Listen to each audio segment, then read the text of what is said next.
acaba não percebendo, acaba não agindo de acordo com aquilo que até talvez seria racional, enfim, que a gente entende, mas o ego justamente tem esse trabalho de, por assim dizer, cegar a gente daquilo que é a verdade, daquilo que a gente entende, e faz com que a gente esteja preocupado com nós mesmos, faz com que a gente esteja preocupado com agora.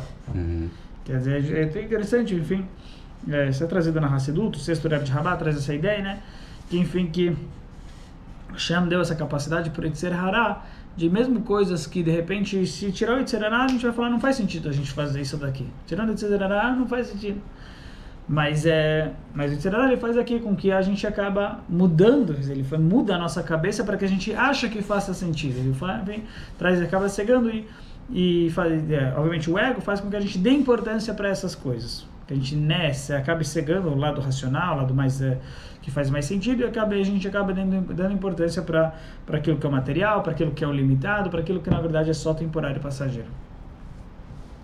Mas Hashem, enfim, Hashem não queria que Rabi Shimon fosse lá e tudo bem, a gente tem que entender que o Yetzer Hará é forte. Temos, enfim, Hashem falou para Rabi Shimon que calma aí, enfim, eles têm o Yetzer Hará, eles têm essa dificuldade, eles têm, enfim, obviamente, cabe ao ser humano conseguir se elevar, cabe ao ser humano conseguir superar esse Yetzer Hará, mas Hashem, enfim, a Hashem tem mais compreensível, vamos chamar assim, obviamente, com as suas criaturas que ele criou e que ele colocou essas dificuldades, que é muito difícil, que é, enfim, é muito forte, é algo que realmente faz, a gente praticamente está preso nesse Yetzer Hará.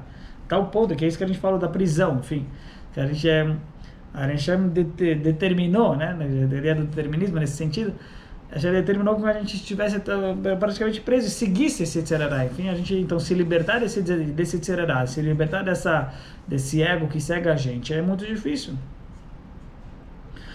Mas então por isso, então Hashem falou para o Shimon, enfim, não tem essa atitude agressiva, mas assim, eles vão crescendo, vão subindo de nível e vão cada vez mais melhorando na percepção, mais ou menos na percepção do que é o mundo, do que nós devemos fazer, enfim. Mas agora, pelo menos o nome de Shimon, ele representa isso daqui, depois ele melhora, depois ele muda de comportamento, quer dizer, então tem essa ideia, enfim, tem que saber, enfim, quando ele fez o Zohar, enfim, se ele fez o Zohar quando ele estava na caverna, se fez depois, de qualquer maneira, porque o Zohar, na verdade, é muito luz, na verdade. Então a gente é mais o lado da luz, não talvez tanto o lado do... Mas, na verdade, é muito interessante, porque esse lado que só tem luz, na verdade, não tem nada de negativo. Então, uma pessoa para uma outra forma, como a gente entendeu o Zohar? Será que o Zohar significa somente luz e não dá espaço para o negativo? Ou não, na verdade o Zohar é tanta luz que até o negativo ele pode ser transformado. Enfim, né? Num primeiro momento, talvez aqui a gente está vendo que é só luz e não dá espaço para o negativo. Talvez num nível mais especial, é tanta luz que dá espaço até mesmo para aquilo que é negativo. Seriam dois níveis, enfim, do próprio Zohar, certo? Mas assim, só voltando para porque só que é um nível bastante... porque a gente vai ver agora Rabi Yehudá. Só que Rabi Yehudá tem Rabi Yossi, eu sou Rabi Yossi em geral, que é o quê? Em cima do muro. Rabi Yossi está em cima do muro. Rabi Yossi não fala nem mal nem bem. Rabi Yossi fica quieto, ele não sabe... E não somente Rabi Yossi, ele sempre está se esquivando de brigas. É interessante, então, enfim, Rabi Yossi, que enfim é um rabino que eu me identifico bastante, enfim, ele tem algumas posturas, enfim, algumas bem interessantes no Talmud, algumas histórias, a gente pode trazer se Deus quiser, enfim, para uma outra ocasião, mas que ele tem sempre, não quer, por um lado ele não quer, ele tem uma situação, se tem uma situação errada, ele não vai apoiar essa situação, não quer compactuar, participar ou compactuar e ser coadjuvante, de alguma forma ser conivente, então ele sempre fica afastado, mas ao mesmo tempo ele também não quer ser agressivo, não quer brigar. Então ele fica quieto. Enfim, nessa situação em particular ele acaba ficando quieto. Ele, enfim, tem essa posição de ele não fala nada, não fala nem bem do governo e nem mal do governo. E Rabi Yehudá, que é justamente que eu trouxe tudo isso para falar de Rabi Yehudá. Rabi Yehudá ele fala bem do governo. Rabi Yehudá fala bem do governo, enfim, porque o que eu quis falar é porque eu estava falando que a capacidade do ser humano, qual é a grandeza da capacidade do ser humano? O que é um ser humano? Qual é a fórmula do sucesso? Como a gente define um ser humano que ele tem uma capacidade extrema? É a capacidade, quanta habilidade, quanta capacidade a pessoa tem de pegar uma coisa que ela é misturada bom com ruim e tirar o bom, ou seja, extrair o bom, e obviamente extrair o bom, utilizar esse bom e afastar o lado negativo e não ser não ser influenciado pelo negativo, de tudo, certo? Que essa é a fórmula do sucesso, a capacidade que a pessoa tem para fazer esse trabalho. E aí, obviamente, que tem que tomar cuidado. Por quê? Porque, por um lado, em geral, o que o ser humano faz é se afastar. O mais normal é que o ser humano vê, ele simplesmente se afasta. Uma pessoa, enfim, que a gente não gosta negativa, a gente se afasta, enfim, a gente acaba se afastando. Ou uma situação negativa, a gente nega, a gente foge dessa... Enfim. Agora, obviamente, quando aquilo que a Biodá fez é perigoso, por quê? Porque você tem que tomar cuidado para que você não vai entrar na deles. Você vai estar extraindo talvez o lado positivo, mas se isso daqui for depois também de alguma série, você for uma vez que está dando espaço para eles, está dando a liberdade para eles, então vai vir tanto o lado negativo, tanto o lado positivo. Então não adianta pegar o lado positivo, o seu lado negativo ele vai vir junto. Quer dizer, essa seria na verdade você conseguir tirar o lado positivo, extrair o lado positivo, mas cuidar do lado negativo. Conseguir, enfim, cuidar no sentido de conseguir dominar que ele esteja que o lado negativo esteja debaixo do seu domínio. Por assim, enfim, você consiga Agora, então sem dúvida que os dois têm o seu lado. Se eu me afasto, não vou tirar nada positivo. Mas se eu vou extrair o lado positivo, aí vai vir, pode ser o lado negativo. E se eu ficar em cima do muro, talvez também não há muita ideia de ficar em cima do muro. Por quê? Porque, enfim, uma hora o muro cai, né? Por assim dizer, né? Ainda mais aí, né? Ainda mais nesse caso específico. Literalmente acabou caindo. Certo. E aí toma tiro dos dois lados, né? Mas então é uma situação obviamente que interessante e obviamente a gente passa uma situação que é trazida aqui na Gemara como uma história que se tratava do governo romano, mas isso acho que serve também para a nossa vida, enfim, até para os nossos governos, como a gente deve lidar. Mas Rabi Yehuda ele fala, eles fizeram pontes, assim Rabi Yehuda fala, açúcar, eles fizeram pontes, fizeram rua, fizeram coisa, enfim, como eu falo, eles fazem realmente tudo isso, Rabi Shimon, só que ele bate nas costas, dá uma batida nas costas, mas eles também fizeram as pontes, fizeram as ruas, fizeram, enfim, iluminação, fizeram, enfim, esgoto, casas, enfim, o que for, eles também se dedicaram um pouquinho, fizeram algumas coisas. Melhorias. Fizeram melhorias. E aí, obviamente, que o governo romano escuta Rabi Yehuda, então a gente vai presentear Rabi Yehuda. Rabi Yehuda vai ser presenteado. Rabi Shimon, que ele falou mal, ele vai ser, acho que, enfim, vai ser morto, que por isso ele precisa fugir. A gente vai matá-lo, ele precisa fugir. E Rabi Yossi, que não ficou nem aqui nem ali, enfim, a gente pode ver que agora não estou lembrado, mas ele fala Rabi Yossi, enfim, também ele não vai ser, obviamente, presentear, mas aí a gente vai então, mas ele não falou bem, ele não falou mal, mas não falou bem, então talvez também vai ter um certo castigo, enfim. Pelos romanos. Certo. Mas a opinião de Rabi Yehuda, obviamente que é profunda, é mais ou menos daqui, mas é essa capacidade que ele teve, só que... De extrair o bem de uma coisa... Exatamente, de uma... Ele não acaba se comprometendo? Eu, na verdade, sim, eu sou... Sem dúvida que é algo muito complicado, algo que é muito... que vamos falar assim, é fácil falar, né? Fácil falar, ou seja, o que significa isso exatamente, como fazê-lo, como... Então, eu vim aqui, na verdade, mas só para trazer a ideia teórica, realmente. Vim aqui para trazer a ideia teórica. Agora, não tenho nem dúvida que é uma questão muito de, enfim, experiência de vida, enfim, né, de saber como realmente isso daqui vai se manifestar, como expressar essa ideia de Rabi Yehuda.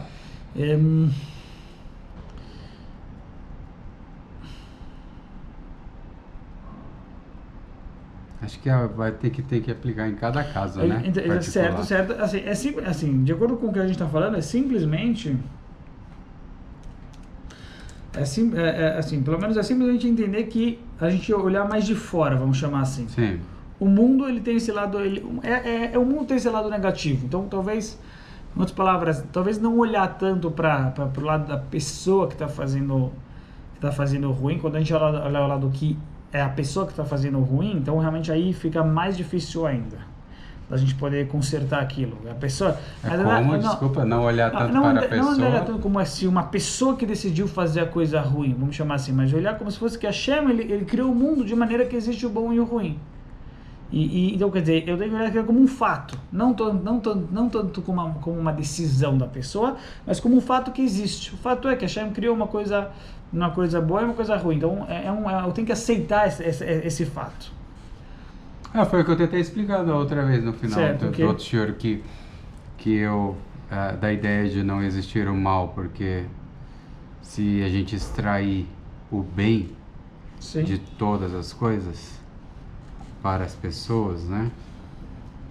Se a gente extrair o bem de todas as coisas para poder aceitando que foi Hashem que permitiu, aquilo ali veio como uma provação, e o meu nível espiritual permitiu que aquilo me alcançasse, e então eu preciso superar aquilo para poder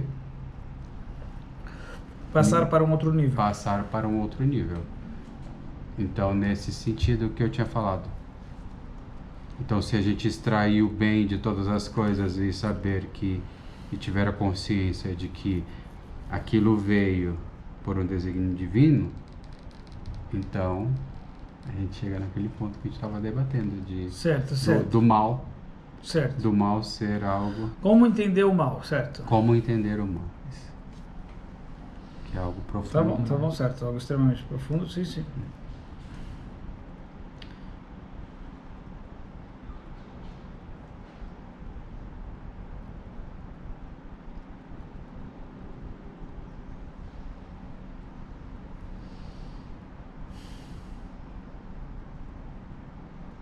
É que eu sinceramente não acho que as coisas venham até a gente...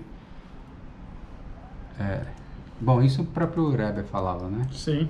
Nunca por acaso. Certo, sem dúvida. E não só não por acaso, não está indo? Não só não por acaso, mas ainda um pouco mais além, vem por desígnio do Criador. Certo. Minha condição, por exemplo, de saúde. Sim. Então, assim, para perseverar, senão se não fosse, se eu fosse partir do pressuposto de que é por um mal, aí fica difícil, né? Então, por isso eu meio que... Eu internamente, na verdade, refuto essa ideia, sabe? Eu resisto muito a entender e aceitar essa ideia do mal, assim, sabe? Então, na verdade, agora que você falou isso, agora que você, enfim, tocou nessa ideia, quer dizer, na ideia do quanto nós resistimos, né? O quanto nós resistimos. De quanta dificuldade nós temos de aceitar isso.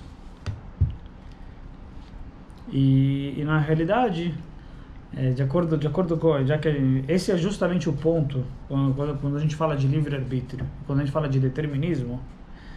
Antigamente eu falava mais sobre determinismo, enfim, porque eu tive, enfim, desenvolvi um pensamento determinista, uma filosofia em teoria, que o determinismo é o correto e enfim, fundamentado na Torá, fundamentado nas ideias da Hassidut, que tudo é o Criador, e com esse argumento básico e simples que nós falamos anteriormente, que não tem, enfim, acho que como refutar, como, enfim,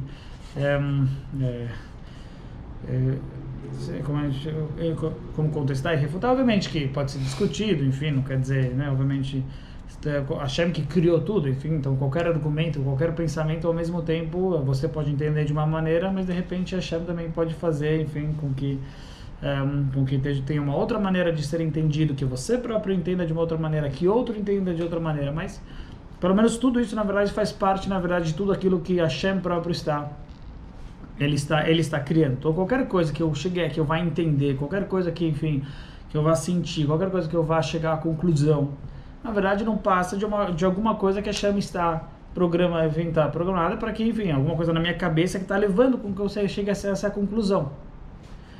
Então, Essa ideia, esse argumento simples do determinismo que nós trouxemos, e com isso dá para explicar, com isso eu expliquei, nós explicamos, e obviamente isso aqui é baseado em livros. A gente trouxe o Meir HaShiloach, né? O Meir HaShiloach, trouxemos o Rabino Mordechai Yosef Leiner, Rabino de Ishbitza, o Radziner, que ele justamente ele fala, enfim, essa ideia que nós estamos falando, Rabi Hizdai Kreshkas, enfim, que na verdade tudo aquilo que a gente está pensando, tudo aquilo que a gente está fazendo não passa na verdade de alguma coisa que já foi programada, por assim dizer. Até não faria sentido que é realmente a gente que está pensando aquilo, que a gente que está, porque basicamente é um sentimento que a gente tem.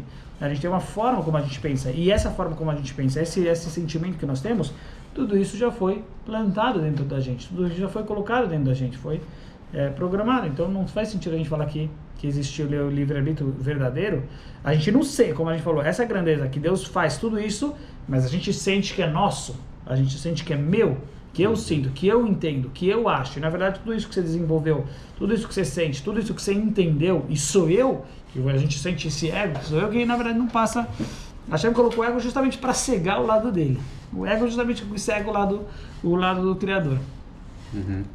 Por isso que na verdade eu falei, é uma teoria a princípio simples, mas só que vai ser muito difícil, porque que na verdade essa teoria ela vai fazer?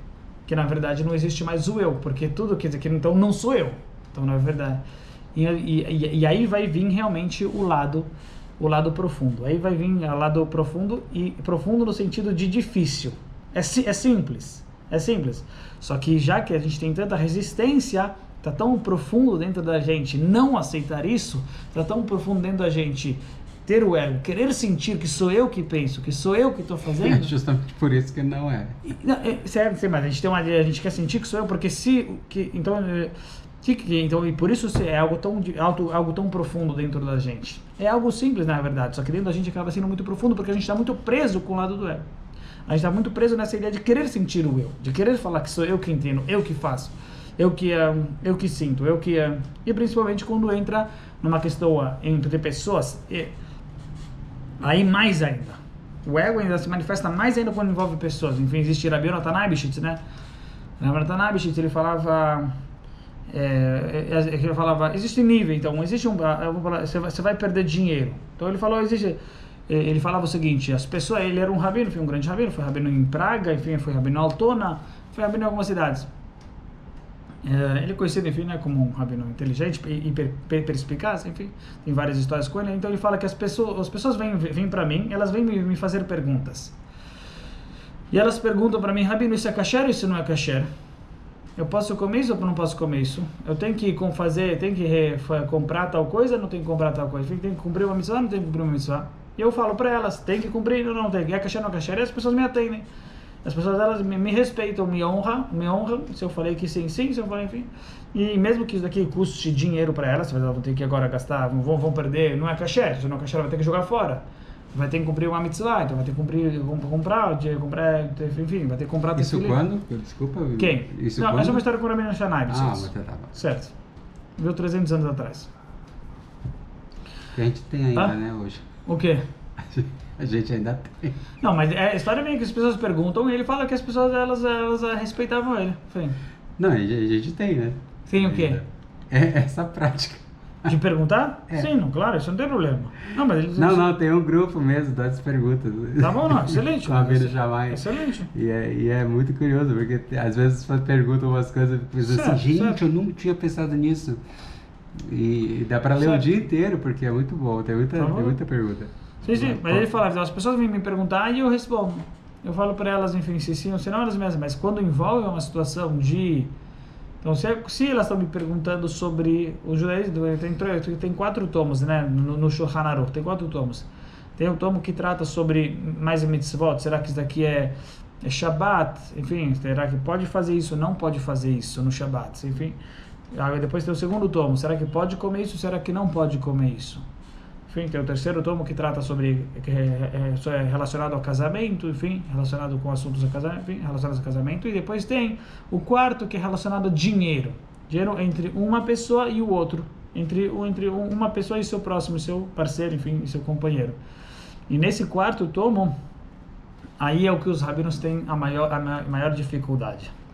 Nos primeiros 3 tomos eles têm mais facilidade talvez de fazer, né, com relação ao casamento, enfim, no sentido de fazer um get, fazer um divórcio, enfim, obviamente que também tem as suas complicações, enfim, fazer uma hatuná, fazer um casamento, ou em relação a isso é kasher, isso não é kasher, isso a mulher, enfim, a mulher anidá, a mulher tem pura, a mulher não tem pura, com relação ao primeiro tomo, se é Shabbat, enfim, se pode fazer isso no Shabbat, não pode fazer isso, enfim, Pesach, pode comer, não pode comer isso. Mas eu falo, nos 3 primeiros ainda as pessoas aceitam, enfim, elas vão respeitar o rabino, aquilo que o rabino ele fizer o psak, aquilo que ele legislar. Mas quando se trata de relação dinheiro entre uma pessoa e o outro, entre, enfim, dois litigantes, aí, infelizmente, ele falava, aí as pessoas não aceitam o que eu falo. Nos 3 primeiros as pessoas aceitam, mas quando chega no quarto tomo, quando se trata de assuntos relacionados a monetários entre 2 pessoas que estão discutindo alguma coisa, eles vêm para mim, me fazem a pergunta e eu dou um veredito, eu chego a uma conclusão, eles não aceitam. Ele falava, mas eu não entendo por quê. Se fosse por uma questão, eles me respeitam, quando se trata sobre, enfim, assuntos relacionados enfim, mesmo que eles vão perder dinheiro, não pode comer isso, ou mesmo se eles vão perder um prazer, queria fazer tal coisa, não vai poder fazer, enfim, não vai poder fazer no Shabbat, não vai poder, eles me respeitam, porque mesmo que vai envolver uma situação de perda de dinheiro, também me respeitam, não pode comer tal coisa, tem que jogar fora, então envolve perda. E porque nessa situação de 2 pessoas, um discutindo com o outro, aí eles não me respeitam. Quando chega então uma situação monetária, eu estou te devendo, eu não estou te devendo, você me deve, você não me deve, aí eu falo o veredito, eles não aceitam. O que você acha? O ego? Mas é certo. Então, ele fala, não é o problema aqui que a pessoa ela vai perder dinheiro. Qual é o problema? O ego. Não é o problema que a pessoa vai perder dinheiro. Qual é o problema? O problema é que o outro vai ganhar dinheiro. O problema é que o outro vai ganhar dinheiro, entendeu? O problema não é eu, porque a prova é que o outro... não é perder, é ele ganhar. O problema é que o outro vai ganhar isso, vai ganhar em cima dele, vai ganhar o dinheiro dele, vai ganhar o julgamento dele. O outro ganhar isso que é o ego, sem dúvida, mas ele falava dessa frase. A pessoa